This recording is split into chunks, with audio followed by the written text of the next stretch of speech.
মার্কিন president Donald Trump কি শান্তিতে নোবেল পুরস্কার পেতে পারেন? এই প্রশ্ন এখন আন্তর্জাতিক অঙ্গনের সবচেয়ে আলোচিত বিষয়গুলোর একটি। বরাবরের মতো এবারও নিজেকে শান্তির পুরস্কারের যোগ্য বলে দাবি করছেন ট্রাম্প। তিনি বলেন, তিনি অন্তত 7টি যুদ্ধ থামিয়েছেন। মানুষকে মরতে দেখতে তার ভালো লাগে না, কিন্তু বাস্তবতা কি সত্যিই তেমন? বিশেষজ্ঞরা বলছেন না। শান্তিতে নোবেল পুরস্কার পাওয়ার পথে ডোনাল্ড ট্রাম্পের সামনে রয়েছে একাধিক বড় বাধা। এর মধ্যে সবচেয়ে গুরুত্বপূর্ণ গাজায় চলমান ইসরায়েলি আগ্রাসনে তার প্রকাশ্য সমর্থন। বিশ্লেষকদের মতে এটি সরাসরি শান্তি নীতির পরিপন্থী। শুধু গাজা নয়, ইউক্রেন যুদ্ধ নিয়েও প্রশ্নের মুখে ট্রাম্প। নোবেল ইতিহাসবিদ অ্যাশলে সভেন বলেন, গণহত্যাকে সমর্থন করা আর শান্তি চাওয়ার দাবিকে একসঙ্গে মানা যায় না।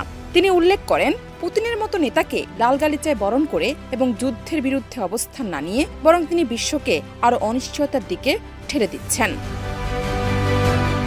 শান্তি গবেষক নিনা গ্রেগার বলেন, ট্রাম্প শুধু যুদ্ধ নয়, আন্তর্জাতিক সহযোগিতাও দুর্বল করে দিয়েছেন। তিনি বিশ্ব স্বাস্থ্য সংস্থা থেকে যুক্তরাষ্ট্রকে সরিয়ে নিয়েছেন, প্যারিস জলবায়ু চুক্তি থেকেও প্রত্যাহার করেছেন, এমনকি পুরনো মিত্রদের সঙ্গেও শুরু করেছেন বাণিজ্য যুদ্ধ।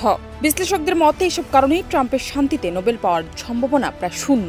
বরং যদি কোনোভাবে তাকে এই পুরস্কার দেওয়া হয়, তাহলে নোবেল কমিটির বিশ্বাসযোগ্যতা ও মর্যাদা নিয়েও প্রশ্ন উঠতে পারে। জান্নাত নিপু, দেশ রূপান্তর।